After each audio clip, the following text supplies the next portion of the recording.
já há dias que eu escutava, inclusive de pessoas dentro do governo, olha, se tem uma chance disso funcionar, vai ser principalmente se essa pressão vier internamente nos Estados Unidos por parte dos empresários e, claro, dos consumidores. E é justamente isso que começa a acontecer. Então, hoje, o que aconteceu? A Câmara de Comércio dos Estados Unidos, basicamente uma declaração pública, ela raramente faz declaração pública sobre um país específico. No site deles, inclusive, se você for lá, são declarações muito gerais, muito amplas. E há uma declaração de hoje específica, na verdade, uma carta bastante concreta em relação ao Brasil, pedindo ao governo de Donald Trump que desista, basicamente, das tarifas em relação ao Brasil. E o que eles colocam? Eles colocam, basicamente, que existem 6.500 empresas americanas nos Estados Unidos que dependem do fornecimento de bens brasileiros para que elas possam justamente produzir. Olha só, 6.500 empresas americanas que dependem do fornecimento, claro, de bens brasileiros. Mas não é só isso, também cerca de 3.500 empresas americanas que estão no Brasil e, claro, estão muito preocupadas. Então, óbvio. Agora, quem são eles? Quem é essa Câmara de Comércio? É mais uma Câmara de Comércio? Não, olha, a Câmara de Comércio dos Estados Unidos é a maior entidade patronal do mundo, ela tem mais de 100 anos e ela tem, Fabiola, 3 milhões de associados, 3 milhões de empresários fazem parte da Câmara de Comércio. É basicamente um poder, já que a gente está falando de diplomacia paralela, é um poder paralelo, no caso dos americanos, e que tem, claro, as grandes multinacionais americanas envolvidas. Então, é sim um papel, é um aliado muito grande que, de repente, o Brasil ganha. Só que acontece isso tudo no mesmo dia em que, olha só que coincidência, os novos dados da inflação nos Estados Unidos são publicados e que mostram que a inflação voltou. Ela voltou, justamente aquela campanha eleitoral, de que era a bandeira da campanha eleitoral, eu vou acabar com a inflação, vou acabar com a inflação. Bom, os dados de junho mostrando uma inflação de 2,7%, acima do que o mercado esperava, um aumento em relação a maio e, claro, com já a análise de que isso é resultado das tarifas. Quais tarifas? Aquelas de abril, Fabiola. Sequer nós estamos falando das tarifas que eventualmente entrarão em vigor a partir de agosto, não só contra o Brasil, mas contra o Canadá, contra o México, contra a União Europeia, etc, etc. Então, há uma pressão da parte, vamos dizer assim, dos dados inflacionários e há agora a pressão claríssima por parte dos empresários americanos. Está aqui até a reportagem do Jamil também falando sobre a inflação. A inflação volta a subir nos Estados Unidos com a tarifa de Trump. Isso ainda as tarifas que já entraram em vigor, né, o Jamil?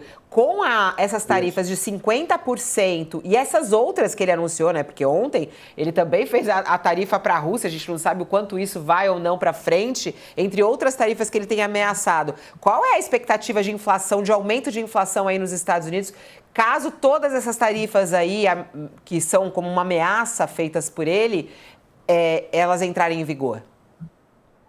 Olha, eu tenho ouvido muitos números, mas a verdade, Fabiola, é que ninguém sabe hoje, porque, claro, olha só a surpresa, 30% de tarifas para a União Europeia. Isso é gigante. Não é menos do que para o Brasil. Mas o comércio é muito maior. Né? Então, obviamente, tem um impacto econômico muito maior, esses 30%, do que os 50% que nós temos. Claro, para nós é um impacto grande, mas para a economia americana, todas essas outras tarifas, elas têm um impacto muito grande. 30% para o México também é algo enorme. O da Rússia é um pouco diferente. Ali é uma estratégia negociadora, pelo menos por enquanto. Só entraria em vigor daqui a 50 dias. Ninguém sabe exatamente para que e como elas seriam aplicadas. O comércio com a Rússia já é muito menor do que era nos últimos anos. Então, há uma enorme tarifa hoje no mercado americano. Ela se chama incerteza. Essa é a grande tarifa hoje que, basicamente, cria uma situação para os empresários muito complicada. Por exemplo, Fabio, inclusive já a gente colocando isso como um argumento. As compras de empresas americanas, as importações de empresas americanas para o Natal de 2025 já estão sendo feitas agora. Na verdade, entre o mês passado e esse mês. É o momento das compras de Natal. Somos nós, os consumidores, que vamos comprar lá só no dia 24 à noite, né, antes do Papai Noel chegar. As empresas não, elas estão comprando agora. E essas empresas não sabem quanto é que vai valer e se aquele produto, como a gente já viu no caso brasileiro, vai chegar no porto americano depois do dia 1º de agosto com outro valor. É a incerteza que marca hoje a situação comercial, não só em relação ao Brasil, mas em relação ao mundo também.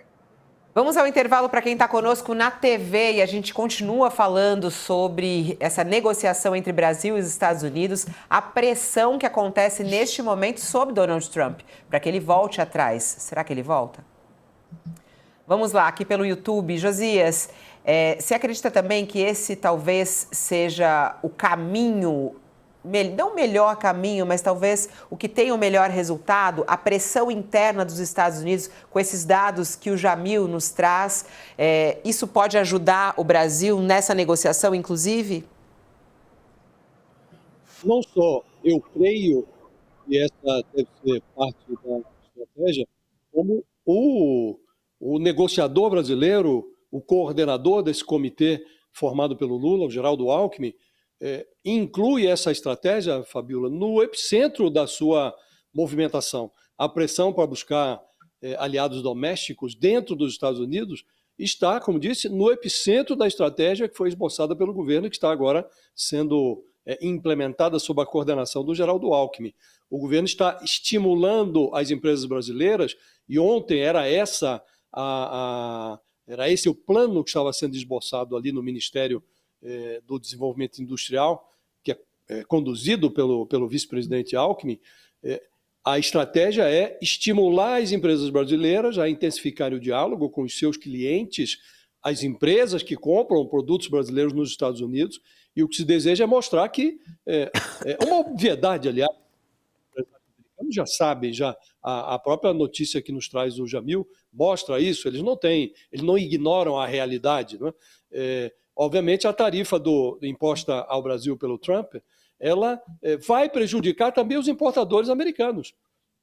Esse tarifaço vai pesar domesticamente, dentro dos Estados Unidos. Então, é preciso conscientizar esses empresários para transformá-los em aliados do Brasil, nessa pressão que será feita, ou que se pretende seja feita sobre o Trump, no ambiente doméstico. E não se limita, Fabiola, o objetivo do Brasil não se limita a sensibilizar empresários americanos. É pretensão do governo brasileiro colocar a embaixada em contato com parlamentares americanos, que hoje assistem, alguns deles até com uma certa perplexidade, essa movimentação tarifária do Trump. Hoje há um artigo do advogado-geral da União, o Jorge Messias, num jornal de grande circulação, no New York Times, nos Estados Unidos, também para mostrar, olha, essa tarifa política não faz nexo. O Brasil é deficitário na relação comercial com os Estados Unidos. O Trump está atirando no próprio pé ao impor tarifa a um país onde os Estados Unidos extraem um superávit na relação comercial. Então, o esforço foi aberto em vários. Voltando. E esse contato com os americanos é uma dessas frentes.